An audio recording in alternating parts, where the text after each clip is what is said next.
Ib'rim chapter 12.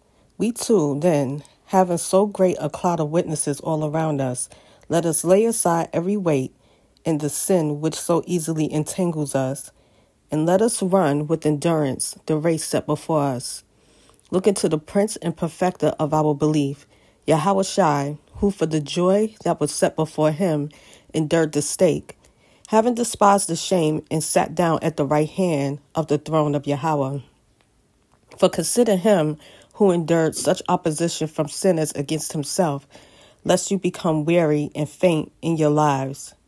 If you have not yet resisted unto blood striving against sin, and you have forgotten the appeal which speaks to you as to sons, my son, do not despise the discipline of Yahweh, nor faint when you are reproved by him.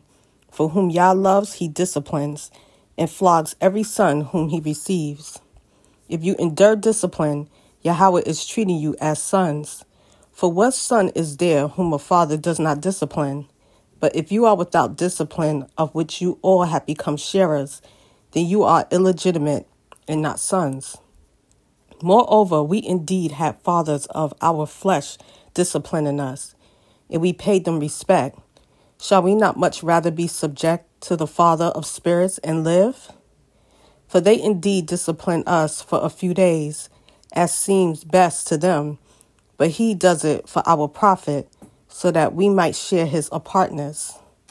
And indeed no discipline seems pleasant at the time, but grievous, but afterward it yields the peaceable fruit of righteousness to those who have been trained by it. So strengthen the hands which hang down and the weak knees, and make straight paths for your feet, lest the lame be turned aside, but instead to be healed. Pursue peace with all, and pursue apartness, without which no one shall see the Master. See to it that no one falls short of the favor of Yahweh, that no root of bitterness springing up causes trouble, by which many become defiled. Lest there be anyone who whores or profane one like Esau, who for a single meal sold his birthright. For you know that afterward, when he wished to inherit the blessing, he was rejected.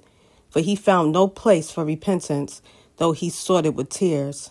For you have not drawn near to a mountain touched and scorched with fire, into blackness, and darkness and storm, in the sound of a trumpet, in the voice of words, so that those who heard it begged that no further word should be spoken to them. For they could not bear what was commanded. If even a beast touches the mountain, it shall be stoned or shot through with an arrow. And so fearsome was the sight that Moshe said, I exceedingly fear and tremble.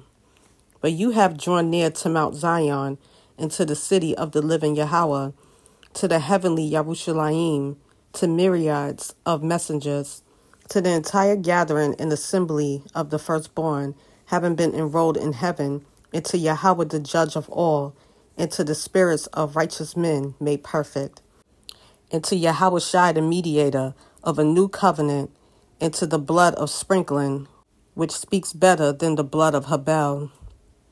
Take heed not to refuse the one speaking, for if those who did not escape, who refused the warning on earth, much less we who turned away from him from heaven, whose voice shook the earth then, but now he has promised, saying, Yet once more I shake not only the earth, but also the heaven. And this yet once more makes clear the removal of what is shaken, as having been made, so that the unshaken matters might remain. Therefore, receiving an unshakable reign, let us hold the favor, through which we serve Yahweh pleasingly with reverence and awe. For indeed, our Elohim is a consuming fire.